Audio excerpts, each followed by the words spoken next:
High, আমি সুপর্ণা। রান্নাবাটি চ্যানেলে আপনাদের সকলকে ওয়েলকাম।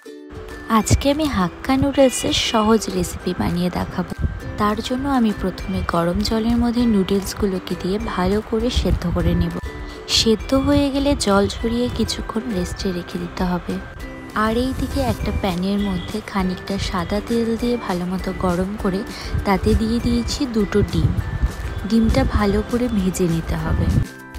ডিমটা ভালো মতো ভাজা হয়ে গেলে ডিমটাকে তুলে নিয়ে আমি ওই প্যানের মধ্যে দিয়ে দিয়েছি 1 টিস্পুন বাটার।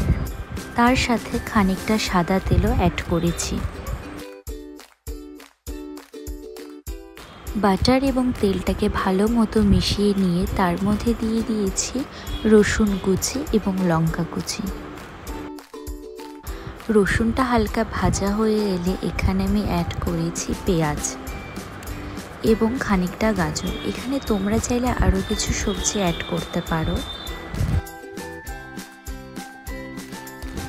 সমস্ত কিছু হালকা ভাজা ভাজা হয়ে এলে এখানে আমি অ্যাড করেছি 1/2 টিস্পুন হলুদ গুঁড়ো, স্বাদ অনুযায়ী লবণ, 1 teaspoon soya sauce, 1 teaspoon tomato ketchup, অল্প পরিমাণে চিলি ফ্লেক্স এবং অরিগানো। সমস্ত কিছুকে ভালো করে মিশিয়ে নিয়ে কিছুক্ষণ ভেজে নিতে হবে। ভালো করে ভাজা হয়ে গেলে এখানে আমি খানিকটা পরিমাণ জল দিয়ে দিয়েছি। সমস্ত কিছুকে ভালো করে মিশিয়ে নিয়ে এখানে আমি অ্যাড করেছি চাউমিন হাক্কা নুডলস মশলা।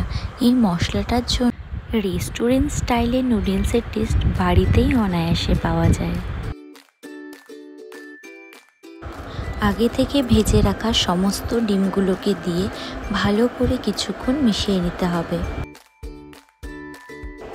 মেশানো হয়ে এলে আগে থেকে সেদ্ধ করে রাখা নুডলসগুলোকে অ্যাড করে দিয়ে কিছুক্ষণ নেড়ে নিলেই তৈরি রেস্টুরেন্ট স্টাইল হাক্কা নুডলস।